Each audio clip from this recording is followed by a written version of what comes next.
Hello everyone, welcome to Gyan Vistara and this is our first class for Indian polity. आज से हम शुरू करने जा रहे हैं अपना Indian polity.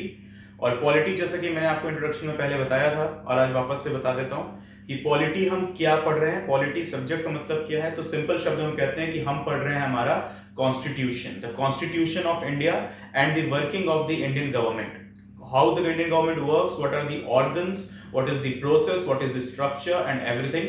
And apart from that, in that very same process, we are going to learn about the Constitution of India, that what is the Constitution and how does the Constitution works, what are the rules and regulations and all and everything. So for this is polity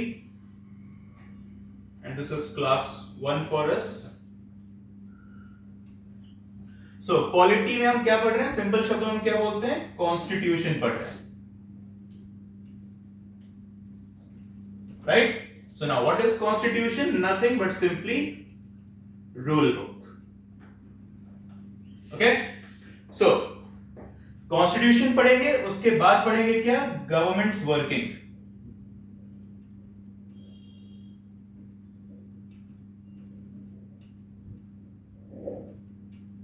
जो कि कुछ अलग नहीं है, वो इसी से related है। हम कॉन्स्टिट्यूशन पढ़ लेंगे, हमें गवर्नमेंट की वर्किंग के बारे में ऑटोमेटिकली समझ में आ जाएगा। सो ये जो गवर्नमेंट की वर्किंग वाला जो सेक्शन है, इसको हम कहते हैं गवर्नेंस। तो ये तो हमारा एडवांस लेवल हो गया, लेकिन हम पहले पढ़ेंगे अपने बेसिक लेवल की तरफ, जिसका नाम है कॉन्स्टिट्यूशन। तो हम सबसे पहले पढ़ेंगे रूल बुक। ओके, सो कॉन्स्टिट्यूशन क्या होता है, रूल बुक। अभी ये रूल बुक में क्या लिखे होते हैं, rules, regulations, acts and everything. Like for example, हम जब स्कूल में होते हैं, जब या कॉलेज में होते हैं, तो हमें एक डायरी दी जाती है जिसमें हमारे कॉलेज के सारे फंक्शनिंग, उनका उसका time table, syllabus and all सारी चीजें लिखी होती हैं। तो उसी तरीके से हमारा जो इंडिया है या कोई भी जो एक देश होता है, उसका अपना एक कॉन्स्टिट्यूशन होता है जिसमें उसके सारे रूल्स लिखे होते हैं। So as discussed earlier that what type of nation India is, it is unique. चाहे वो ज्योग्राफी में अगर हम देखें वो यूनिक है, कल्चर वाइज देखें वो यूनिक है, अगर हम लेंथ और ब्रेड्थ वाइज देखें तो भी वो यूनिक है, तो कॉन्स्टिट्यूशन वाइज तो ऑटोमेटिकली वो यूनिक हो जाता है। So once again as discussed earlier, constitutions are of two types, that is written and unwritten. So what type of constitution India is having, written. अब इसके अलावा कॉन्स्टिट्यूशन का नेचर क्या होता है, what are the types of natures the constitutions have? So the natures are rigid or flexible. Flexible means which is easily changed or which is easily amended. Rigid means which cannot be amended easily. इसमें amendment लाना easy नहीं होता है। Okay, so Indian constitution is what, it is rigid. Once again uniqueness की बात करें ना, rigid as well as flexible, because few of the portions of this constitution is easily amended and few of the portions are here which cannot be amended easily, which makes this constitution rigid as well as flexible. Then we come to the next point, why Indian constitution is unique as well. So it is unique because of its length. It is considered the lengthiest written constitution of world. ये दुनिया का सबसे लंबा लिखित संविधान है, lengthiest written constitution of this world. Now, अब ये तो constitution की यूनिकनेस है। अब इसमें क्या था, हमने क्या देखा था, it is having 24 parts, 395 articles and 12 schedules. 24 part, 395 articles और 12 शेड्यूल्स, ये हमारे कॉन्स्टिट्यूशन के अंदर लिखा गया है। ओके, सो अब हम पढ़ेंगे यहाँ पे कॉन्स्टिट्यूशन की हम शुरुआत करेंगे और उस पार्ट से शुरुआत करेंगे जिस पार्ट के बिना हम कॉन्स्टिट्यूशन समझ नहीं सकते, हम पॉलिटी समझ नहीं सकते। इनफैक्ट यूं कह सकते हैं कि हम इस पार्ट को समझे बिना हमारा एक सिलेबस, हमारी प्रिपरेशन जो है वो शुरू नहीं हो सकती। Okay, so what is this part known as, this part is part 3 and this part is known as fundamental rights.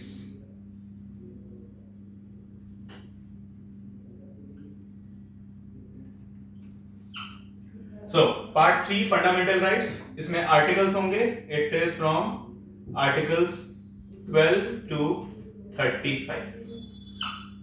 Part 3 consists of fundamental rights, articles 12 to 35. Okay, अभी हम समझते हैं ये फंडामेंटल राइट्स वगैरह. लेकिन ये फंडामेंटल राइट्स को समझने से पहले एक कॉन्सेप्ट और है जिसे हमें समझना है. इसका नाम है democracy. So what is democracy? जब भी हम डेमोक्रेसी की बात करते हैं तो हम हमेशा देखते हैं कि किस तरीके से एवोल्यूशन होता है गवर्नमेंट्स का. So coming on an example, ancient era, medieval era, the modern ages and all. Since the early civilization period, since the early beginning of the human evolution and all, and every phase we have into the evolution of the human race, we have seen governments. And what type of governments? The monarchy governments, right? Initially and always we have seen what? Monarchy. What is monarchy? Rule of king, or we can say queen. Since the very beginning, शुरुआत से ही, हमेशा से, चाहे वो ancient हो, medieval हो, चाहे modern edges हो. बट हमने देखा कि एक टाइम के बाद there is no change in the world order. काफी चीजें बदलेंगी. आप अपना एंशिएंट हिस्ट्री पढ़ोगे, पहले मिडिवल हिस्ट्री पढ़ोगे, फिर मॉडर्न हिस्ट्री की तरफ आप आओगे, इसमें वर्ल्ड हिस्ट्री भी आप पढ़ोगे. आप देखोगे कि वर्ल्ड ऑर्डर में चेंज आ रहा है. वो वर्ल्ड ऑर्डर में चेंज कहां आएगा? सबसे पहले आएगा रिवॉल्यूशंस की शुरुआत से. एक 15th सेंचुरी में एक घटना घटेगी यूरोप में. एक घटना नहीं, आप कह सकते हैं रिवॉल्यूशन स्पार्क होगा यूरोप में, जिसको हम कहते हैं रिनाइसेंस, यानी कि पुनर्जागरण. ये जो रिनाइसेंस है, इसने इंसान को ना नई एक गिफ्ट दिया, एक दुनिया को, इंसानियत को एक नया तोहफा दिया, और इस तोहफे का नाम था the printing press. What is the concept of printing press? हम डेमोक्रेसी और कॉन्स्टिट्यूशन में प्रिंटिंग प्रेस को क्यों लेकर आ रहे हैं? एक्चुअली ऐसा क्या हो गया? प्रिंटिंग प्रेस हम यहां क्यों पढ़ रहे हैं अचानक से? So the point is, we had political thinkers, political philosophers since the very beginning. Aristotle, Plato, Rousseau, and all of these philosophers, they used to, not Rousseau actually, but Aristotle, Plato, अगर इन सब की बात करें, so these are the ancient philosophers. Aristocrat और प्लेटो की हम बात करते हैं हमेशा, एरिस्टोटल और प्लेटो की बात करते हैं हमेशा जब हम बात करते हैं पॉलिटिकल फिलॉसफी की. बट पॉइंट इज, इन ये लोग ना अपने हाथ से बुक लिखते थे. इन्होंने बताया पॉलिटिकल साइंस के बारे में, पॉलिटी के बारे में, कॉन्स्टिट्यूशन के बारे में, फंडामेंटल राइट्स के बारे में, but they used to write it with their hands. और हाथ से लिखी हुई 1000-1500 पन्नों की किताब ना 1500, 1500, 2000 रुपए में नहीं दिखती थी. It used to be costly. And what was the concern of the common man? The concern of the common man was just one. What was that concern? To get the daily basic needs, to fulfil the daily basic needs. रोटी, कपड़ा और मकान एक इंसान की common basic need होती है. तो वो आम आदमी लाख रुपए की किताब कैसे पढ़ेगा, खरीदेगा? जब खरीद नहीं पाएगा तो पढ़ेगा कैसे? तो ये लाखों रुपए की किताब कौन खरीद सकता था? Only the ruling and the elitist class, जिसके पास बहुत पैसा है, राइट? अब जब रूलिंग और एलिटिस्ट क्लास ही पढ़ रहे हैं पॉलिटिकल फिलॉसफी के बारे में, इफ वी से दिस पॉलिटिकल फिलॉसफी, तो ये कौन पढ़ रहा है? ईदर द रूलिंग क्लास और द एलिटिस्ट क्लास, राइट? यही दो लोग पढ़ रहे हैं. तो क्या ये कभी इसमें पॉलिटिकल फिलोसफर्स की लिखी हुई बातों को, जिसमें आम इंसान के अधिकारों के, फंडामेंटल राइट्स के, ह्यूमन राइट्स की बात हुई है, ये कभी आम इंसानों तक पहुंचने देंगे? नेवर. क्यों? क्योंकि इसमें इनका घाटा था. अब बदलेगा, वक्त आएगा, 15th century, 14th century, science and technology में डेवलपमेंट होगी और दुनिया को तोहफा मिलेगा प्रिंटिंग प्रेस का. और अचानक से हम देखेंगे कि जो लाख रुपए में बिकने वाला जो सामान है, ये कुछ हजार रुपए में बिकने लगेगा. और अब ये किताबें और इन किताबों में लिखी हुई पॉलिटिकल फिलोसफर्स की बातें आम इंसान की पहुंच तक आएंगी. और अब आम इंसान सवाल पूछने के लायक होगा अपने राजा से, अपनी सरकार से, कि ये जो तुम मुझसे टैक्स ले रहे हो, क्यों ले रहे हो? चर्च ने ये जो टैक्स मुझ पर लगाया है, क्यों लगाया है? क्या हो रहा है? ये सारी चीजें. और इसके बाद अब शुरू होगा रिवॉल्यूशन, जब इंसान सवाल पूछने के काबिल बनेगा. So the humans started asking the questions and from there started revolution. Renaissance सिर्फ और सिर्फ एक घटना नहीं थी. It was not just an incident, it was a moment where the world order changed. आज अगर हम आज इस कंडीशन में खड़े हैं, चाहे हम डिजिटल हों, चाहे हम कैसे भी, हम डेवलप्ड हों या नॉट डेवलप्ड हों, कुछ भी हो, आज इंसानियत ने और साइंस एंड टेक्नोलॉजी ने अगर इतनी डेवलपमेंट करी है, तो उसका रीजन कहीं ना कहीं 15th सेंचुरी यूरोप में होने वाले उस इंसिडेंट्स को, जिसको हम रिनाइसेंस कहते हैं. Why? Because it has given humans the rights and when the humans got rights, they got their freedom, and when they got their freedom, they were able to express themselves. Example के तौर पर हमारे पास Galileo है, right? Galileo की अगर हम बात करें तो गैलीलियो ने बताया कि हमारे पास देखो टेलीस्कोप है. He made telescope and he showed us that see, the sun is the center of this universe and the earth along with other objects revolves around it, right? But Galileo से पहले Galileo के एक master होते थे. इनके master, ये जो इन्होंने बताया पहले शुरुआत में कि ये जो सन है ये अर्थ का रोटेशन नहीं करता है, अर्थ सेंटर में है और बाकी सन और बाकी other objects they revolves around it, right? So heliocentric theory थी. लेकिन इन चीजों को जैसे ही चर्च ने और गवर्नमेंट ने सुना तो वो तुरंत खड़े हुए, क्या तुम तो रिलीजन के अगेंस्ट बात कर रहे हो? Why? Because this person was not able to provide any kind of proof. But Galileo made telescope और उसने लोगों को दिखाया कि देखो आसमान में सन स्टेशनरी है, earth is not stationary, earth is moving. और इसी वजह से क्या हुआ, पूरा जो रिलीजन का जो कॉन्सेप्ट है वही बदल गया, right? So this was the start of revolution, this was the start of the new world order, you can say here. अब इस न्यू वर्ल्ड ऑर्डर को यहां से ना स्टार्ट मिला, लेकिन स्पीड कहां से मिलेगा? Only through some revolutions which will take place into the upcoming eras.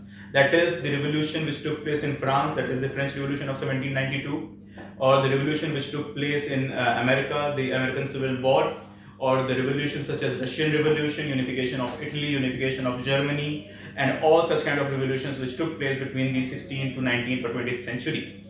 जहां पर हमने देखा था कि राजतंत्र खत्म करके लोकतंत्र तक आने की बात करी गई, मोनार्की को डिस्ट्रॉय करके उसे डेमोलिश करके डेमोक्रेसी को एस्टेब्लिश करने की बात रखी गई. And all of these things took place after the Second World War, that is only in 1944 and specifically in 1945 when the United Nations were established. When the United Nations was established, immediately the whole world came in front and they proposed democracy. The whole world together came in front and they became the strong advocates of democracy. So democracy की हम बात कर रहे हैं तो for sure यहाँ पर एक इंसान की बात जरूर आएगी जिसका नाम है Abraham Lincoln, who gave the statement, the most famous statement in the zone, in the vacuum of democracy, that is, democracy is to the people, for the people, by the people. जनता के लिए, जनता की, जनता के द्वारा. So अब ये जो monarchy है, rule of king है, ये डेमोक्रेसी क्या हो गया? Rule of people. And how this rule of people is guaranteed? It is guaranteed through rule of law. Right? So this is what it is cancelled. आज भी monarchy है, ऐसी बात नहीं है कि पूरी तरीके से खत्म हो गई है, लेकिन कुछ देशों में, दुनिया के 10% से भी कम देश हैं जहां पे मोनार्की, और जहां पर है वहां पर भी हम देखते हैं कि पार्लियामेंट है, कहीं ना कहीं जनता का रिप्रेजेंटेशन वहां पर है. तो एब्सोल्यूट मोनार्की की अगर हम बात करें तो शायद 2, 4, 5 देश हैं हमारे पास जहां पे एब्सोल्यूट मोनार्की है, लेकिन आज डेट में या तो दुनिया में डेमोक्रेसी है या तो डेमोक्रेसी का हम कहते हैं चचेरा भाई कम्युनिज्म है.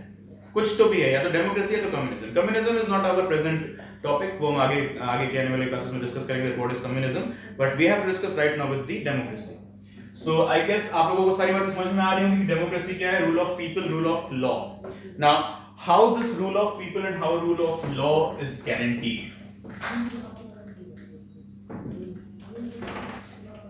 So कुछ भी एक सामान खरीदने जाते हो ना तो आप गारंटी मांगते हो, guarantee, warranty, you demand something. कि I am watching, like for example I am buying a mobile phone, so I'll ask a paper, that paper which is providing me guarantee or warranty कि अगर इस phone में इस particular time से लेकर इस particular time तक कुछ भी दिक्कत आती है, so the company is liable, company is responsible to provide me some spare or to repair it back and provide it me. So उसी तरीके से डेमोक्रेसी की जो गारंटी है वो किस चीज से आती है? फ्रीडम और independence.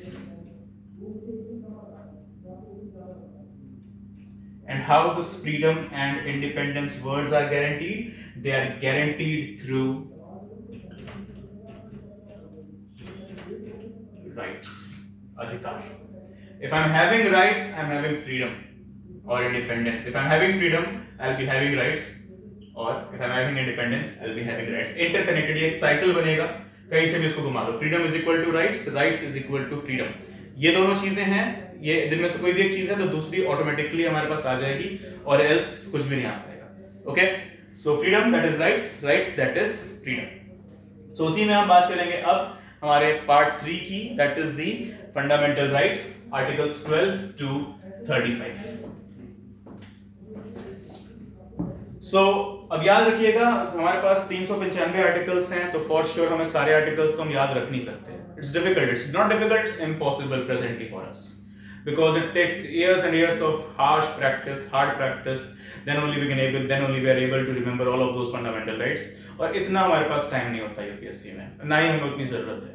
तो हम कहते हैं 395 में से लगभग हमारे पास 100-125 आर्टिकल्स के आसपास एक लिस्ट होगी, रेंजिंग बिटवीन 100 to 125 और 130 में से जो आर्टिकल्स हमें मगअप करने या रखने हैं। ओके, सो उन 100 to 130 आर्टिकल्स में जो सबसे ऊपर आएगा वो है हमारा these articles, that is articles 12 to 35। okay, so beginning with article 12। what is article 12? इसमें क्या लिखा है?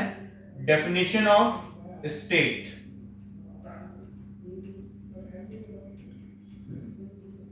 then article 13, इसमें क्या लिखा है? definition of law. So article 12 और 13 में हमारे राइट्स के बारे में नहीं बताया गया, इसमें दो चीजों का डेफिनेशन दिया गया। आर्टिकल 12 में क्या डिफाइन किया गया? स्टेट। और आर्टिकल 13 में क्या डिफाइन किया गया है? Law. That what is a state and what is a law. So whenever you are reading constitution you have to remember one thing. आपके लिए कॉन्स्टिट्यूशन पढ़ने से पहले डेफिनेशन किसी भी एक सब्जेक्ट, एक पर्टिकुलर वर्ड की एक वो होती थी जो आपको गूगल या डिक्शनरी बताता था। लेकिन आज से यानी कि कॉन्स्टिट्यूशन पढ़ने की शुरुआत से आपके लिए हर एक शब्द के, हर एक वर्ड के दो डेफिनेशंस हो जाएंगे। एक डेफिनेशन वो जो आपको गूगल बताएगा या डिक्शनरी बताएगी, और दूसरा डेफिनेशन वो जो हमें हमारा कॉन्स्टिट्यूशन बताता है। So coming to article 12, what is the definition of state? So generally state, please remember, we are not dealing with pradesh. यहां से स्टेट को आप प्रदेश मत समझना, Uttar Pradesh, Madhya Pradesh, Arunachal Pradesh, Andhra Pradesh. No, state means here what is actually a state, how you are going to define a state? तो एक state कैसे बनता है? So a state is a state which is having population,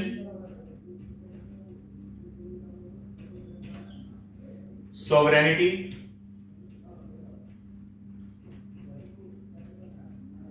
territory and government। ये general definition है एक state का। तो स्टेट को ना हम कॉन्स्टिट्यूशन जब हम देते हैं तो हम नेशन भी कहते हैं। नेशन, स्टेट, स्टेट, नेशन, किसी हम इसको एक तरीके से लेकर चलते हैं। वो प्रदेश वाला स्टेट नहीं है, याद रखना है। स्टेट मींस ये सारी चीजें हो जिसमें। Okay, so this is what we are going to deal, that article 12 के मुताबिक डेफिनेशन ऑफ स्टेट क्या है। Okay, so please be very careful here in these definitions। so article 12, what is actually a state? so state is all those territories, boundaries, organizations,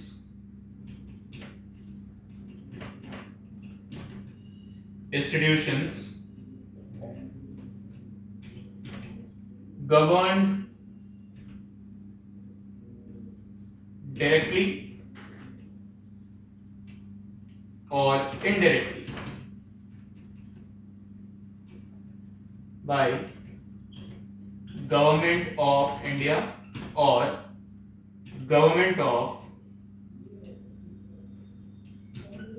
any state। State, अब यहां पर जो मैं बात कर रहा हूं वो प्रदेश है, राज्य सरकार या केंद्र सरकार, ठीक है। गवर्नमेंट ऑफ इंडिया और गवर्नमेंट ऑफ स्टेट वो सभी territories, that is areas, boundaries, फिर ऑर्गेनाइजेशंस, इंस्टीट्यूशंस यानी कि संस्थाएं जो कि गवर्नमेंट ऑफ इंडिया, केंद्र सरकार या फिर किसी राज्य सरकार, that is government of state के डायरेक्ट कंट्रोल या इनडायरेक्ट कंट्रोल में है, हम उसको आर्टिकल 12 के तहत क्या मानेंगे? State. Okay, so to have an example, to have some clear understanding, we can say कि स्टेट क्या है। So whole of India is a state, this is the definition of state. Okay, तो whole of India is a state, UP is a state, MP is a state, Andhra Pradesh is a state, Arunachal Pradesh is a state, okay, Telangana is a state, क्योंकि ये India के अंदर आ रहा है, Indian government के अंदर आ रहा है, राइट नाउ। इसके बाद अगर हम बात करें तो DRDO, defence research and development organisation, ये भी स्टेट है, right? Why? Because it is an institution और से organisation coming under government of India, right? According to the definition. So ISRO, state, right? LIC, Life Insurance Corporation, state. अब confusion वाली बात करते हैं, हम बात करेंगे चंडीगढ़ या Andaman, Will it be a state? आप कहोगे ये तो यूनियन टेरिटरी है, it is not a state, it is a state. Definition के अकॉर्डिंग हम बात कर रहे हैं, areas, territories, boundaries coming under definition, coming under direct control और indirect control of government of India और any state, it is a state. So ये एक टेरिटरी है, Chandigarh, Andaman Nicobar, Lakshadweep, Puducherry and all, Dadra Nagar Haveli, they are a territory which is having a boundary which is coming under the direct control of government of India, hence it stands for the state, right? State यहाँ पर मैं प्रदेश wise बात नहीं कर रहा हूँ, please don't misunderstood it with Pradesh, no, state means the state which is having territory, boundary, population, sovereignty and all, government and all. Okay, so I believe these points are clear.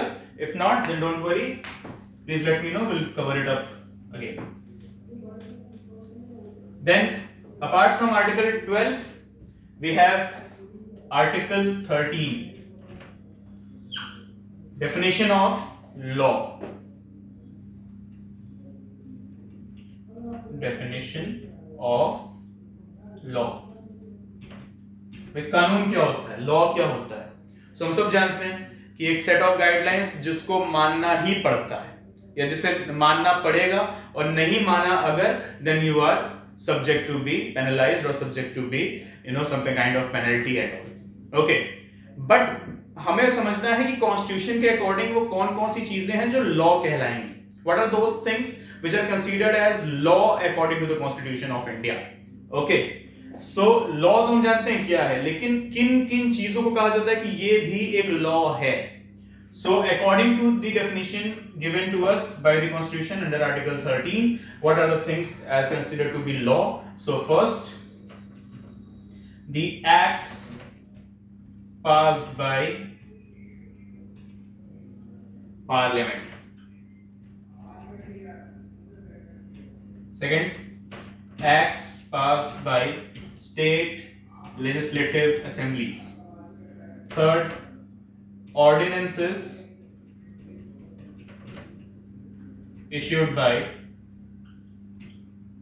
president or governors of states.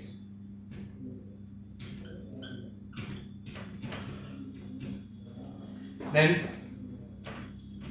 orders issued by gazetted public authority.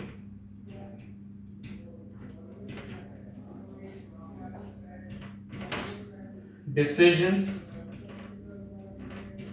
or judgments or orders passed by judiciary.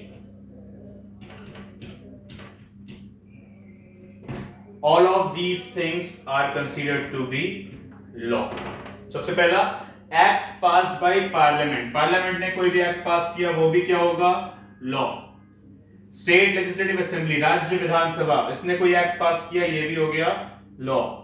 President और governors के पास ordinance यानी कि अध्यादेश जारी करने की power होती है, they can issue ordinances, this is also, इन्होंने कोई भी ऑर्डिनेंस इश्यू किया that is also a law.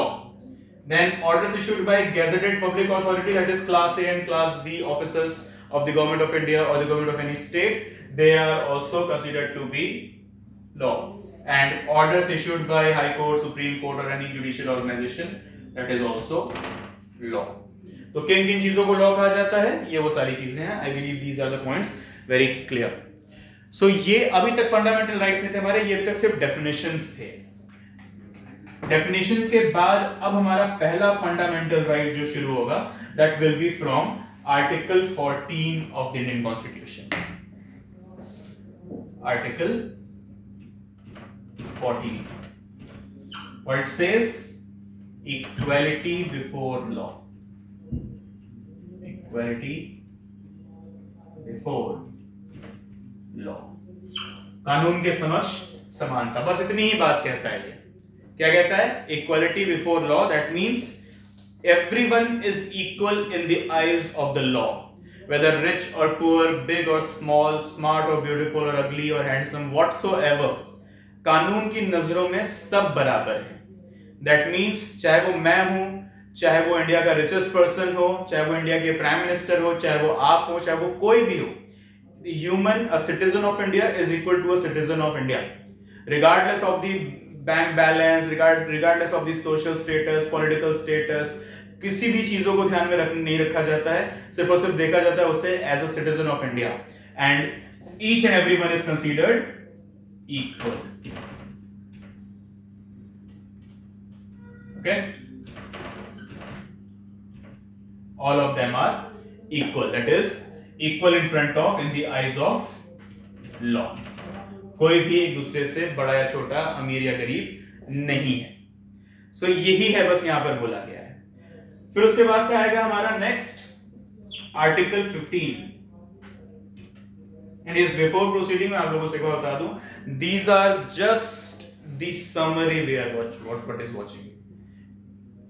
एक लाइन में इसको हमने डिफाइन तो कर दिया, इसको हमने समझ तो लिया है, लेकिन इसकी कहानी इस एक लाइन में खत्म नहीं हो जाएगी, इसकी कहानी आगे अभी और आगे बढ़ेगी। But right now we are just having overview, हम सिर्फ वार्म अप कर रहे हैं पॉलिटी का, अभी हम मेन कोर में एंटर नहीं किए, याद रखिएगा। अभी हम सिर्फ ओवरव्यू ले रहे हैं फंडामेंटल राइट्स के चैप्टर का, because as I stated in the beginning of this class that this is the most important section in our syllabus. ये समझ लिया तो सब कुछ समझ लिया। So this is just an overview what we are having. So Article 15, that is right against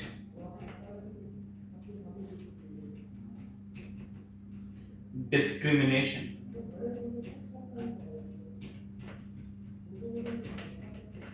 भेदभाव के खिलाफ अधिकार, right against discrimination. What it says that no one shall be discriminated.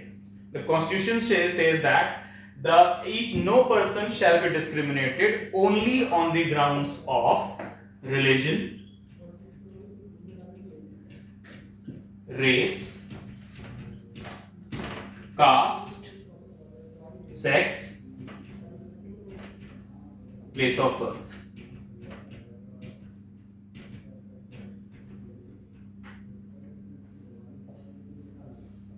Okay, so these are the 5 points: religion, race, caste, sex, and place of birth. But point is, the Constitution has said only on the grounds of religion, race, caste, gender, and place of birth. In grounds पर किसी के साथ भी कोई भी discrimination नहीं होना चाहिए. And these are the only grounds, 5 grounds. But ऐसा नहीं कि इसके अलावा हमारे पास कोई और ground होते नहीं है, बिल्कुल होते हैं. But as of now, in the overview, just understand this. That what is Article 15, right against discrimination. That is, no person shall be discriminated on the grounds of religion. Religion के आधार पर किसी के साथ कोई भी भेदभाव नहीं करना है. Race, race that means your skin tone, skin color. Caste, जाति. gender, that is your sex, then place of birth. These are the 5 grounds which Constitution has said that to not be discriminated. Then next comes Article 16. What is this? Equality of opportunity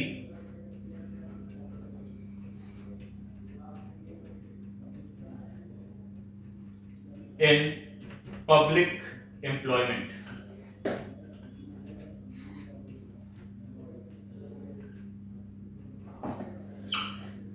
That means किसी भी public office को hold करने के लिए, किसी भी public office यानी कि कोई भी एक गवर्नमेंट एग्जाम देने के लिए और कोई भी गवर्नमेंट एग्जाम देके उस अपनी कैपेबिलिटी, अपनी क्वालिफिकेशन, अपने रैंक के अकॉर्डिंग कोई भी पोस्ट लेने के लिए आपके साथ कोई भी डिस्क्रिमिनेशन नहीं हो सकता है. Simple equality of opportunity in public employment, that you should not be discriminated on the grounds of religion, race, gender, caste, place of birth, place of residence and all, anything.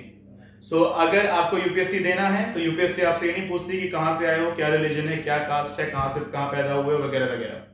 You are all equal, we are all equal. There should be no discrimination with anyone, and each and everyone is equal and free to hold any public office.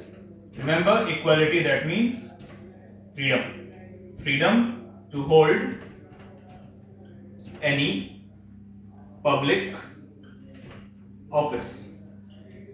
हाँ, ऐसा नहीं है कि आप किसी भी office में जाके बोलोगे कि ये मेरा ऑफिस है, it's my freedom. Point is according to your capability and according to your qualifications. No one will ask your religion and all, but just you need to qualify to hold that office. Okay, so this is Article 16. It is one of the most discussed, one of the most criticized, and one of the most articles, and one of those articles which are always in news. Article 16. आप बस एक बार Google कर लो Article 16, news वाले section में चले जाओगे, आपको हर रोज 4 से 5 न्यूज मिलेगी Article 16 से रिलेटेड. फिर नेक्स्ट आएगा हमारा abolition of untouchability, Article 17. Abolition of untouchability, छुआछूत का अंत, अस्पृश्यता का अंत. सिंपल, ये आर्टिकल सबसे छोटा आर्टिकल हमारे कॉन्स्टिट्यूशन का, आई बिलीव, बिकॉज इसमें से और कुछ नहीं है. सिंपल ये क्या कहता है, आर्टिकल 17, एबॉलिशन ऑफ अनटचेबिलिटी. किसी के साथ किसी प्रकार का कोई भी छुआछूत नहीं कर सकते. सिंपल. इसको ओवरव्यू में भी इतना ही पढ़ेंगे और इसको हम पूरे अपने कोर्स सेक्शन में भी इतना ही पढ़ेंगे, बिकॉज ये है ही इतना. Then next article 18, that is abolition of titles. Titles जब हमारे कॉन्स्टिट्यूशन बना था या जब हम आजाद नहीं थे या जब राजा महाराजा लोगों का टाइम चल रहा था, मोनार्क पीरियड, मोनार्की हमारे इंडिया में चल रही थी या ब्रिटिश एरा चल रहा था, तो ना हमारे पास जो रूलिंग क्लास होता था या एलिटिस्ट क्लास जो हमारा होता था, जब कि इंडिया जब क्लास वाइज डिवाइडेड था, तो हमारे पास ना कुछ टाइटल्स होते थे. Titles like for example raja, maharaja, dewan, okay, या फिर उसके बाद से छत्रपति, नवाब. ये लोगों के ना कुछ टाइटल्स होते थे. ये या तो रूलिंग क्लास होते थे या तो बिजनेस क्लास होते थे. दैट मींस इधर द रूलिंग क्लास और द एलिटिस्ट क्लास. तो इन लोगों को ये टाइटल्स दिए जाते थे, XYZ राजा, XYZ महाराजा, XYZ दीवान, XYZ. लेकिन बात है डेमोक्रेसी की और इक्वालिटी बिफोर लॉ की, बराबरी की, तो ये टाइटल्स राजा महाराजा कहां से आ गए? तो आर्टिकल 18 ने भी बोला abolition of titles. There shall be no titles. आज आप अपना सरनेम के अलावा आपका नाम के आगे कोई टाइटल नहीं लग सकता है. But yes, there is an exception here, accept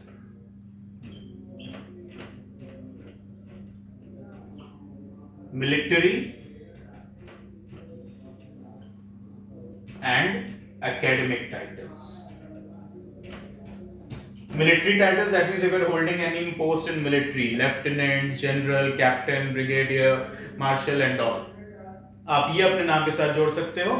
और academic title यानी कि आपकी degree, like for example you are a lawyer, then it's lawyer XYZ. Doctor XYZ, okay, yeah, simply engineer XYZ, okay, that's it. You can have titles but only military and academic, rest all prohibited. Okay, so what is article 18? Abolition of titles. Once again it is having much more points to be cleared, but we'll discuss it later on. First we will have the overview of all the articles in the fundamental rights. The next is article 19. Now there's a twist. अभी तक हम पढ़ रहे थे rights, अब article 19 में क्या है? फ्रीडम. अभी तक हमने पढ़ा क्या? Right to equality, right against discrimination, right to equality in public employment, right, abolition of untouchability, right against untouchability, yeah, abolition of titles and all. But article 19 is what? The 6 fundamental freedoms. Now which brings us to the question, what does this fundamental actually means? If I have to define fundamental, what is actually fundamental? तो मैं fundamental को ना define करने के लिए एक बहुत ही basic सा formula है, that fundamental, that means basic. What is basic? That is natural. Whatever is natural is basic. Whatever is basic is fundamental. So that is what? Fundamental rights. That means natural or basic or fundamental rights. Okay? That means ये मुझे nature ने दिए हैं. ये वो rights हैं जो एक इंसान होने के नाते मेरे पास होने ही होने चाहिए for sure. Okay? So this is the concept. अब हम बात करते हैं फंडामेंटल राइट्स की, हम बात करते हैं फंडामेंटल फ्रीडम की. कुछ ऐसे चीजें हैं जो being a human who is living in a democratic nation I am having. So what are these 6 fundamental freedoms? तो सबसे पहला क्या है हमारा? Right to freedom of speech and expression. बोलने का और खुद को एक्सप्रेस करने का freedom. Then right to freedom of movement, कहीं पर भी आने जाने का फ्रीडम. फिर राइट टू फॉर्म एसोसिएशंस, मैं अपनी मर्जी से कोई भी एसोसिएशन बना सकता हूं. Then right to gather peacefully without arms, peacefully without arms, that is without weapons. Gather peacefully, that means you have the right to protest. आप देख सकते हो प्रोटेस्ट एक ऐसी चीज है जो इंडिया में हमेशा से चली आ रही है, चाहे वो प्री कॉलोनियल एरा हो, चाहे वो पोस्ट कॉलोनियल एरा हो, चाहे वो प्री कॉन्स्टिट्यूशनल एरा हो, चाहे वो पोस्ट कॉन्स्टिट्यूशनल या पोस्ट इंडिपेंडेंस एरा हो. Right to protest. Then right to have any profession of your own choice. You can have any profession of your own choice. No one will stop you that why you're having this profession, why not that profession and all. Then right to reside anywhere throughout the territory of India. So ये मेरे पास कुछ मेरे fundamental freedoms हैं. So I'll make it more clear here.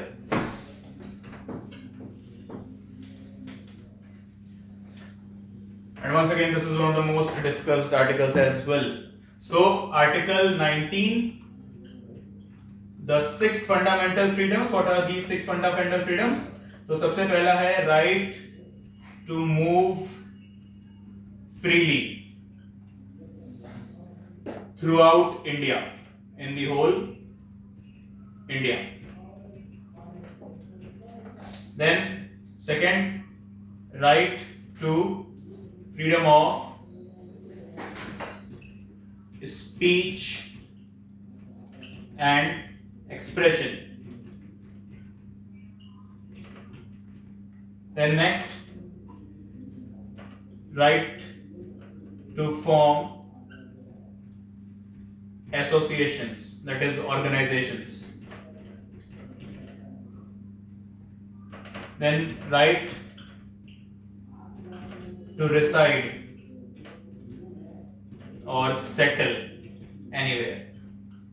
Where in India? Anywhere in India. Then right to choose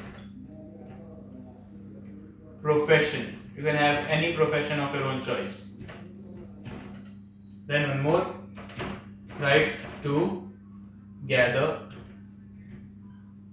peacefully. Yes, but without weapons. Weapons are not allowed. Okay, इसको आप simple कह सकते हो, right to protest or raise your voice against anything you consider to be illegal. So these are the 6 fundamental freedoms. Okay, so these are the few of the overviews from articles 12 to article 19. That's it for today's class. Okay, अब ये सारा अभी हमारे पास करीब 16-17 articles और बचते हैं discuss करने के लिए, बट आज के लिए इतना ही. Then rest of the things will be discussing in the next class. Thank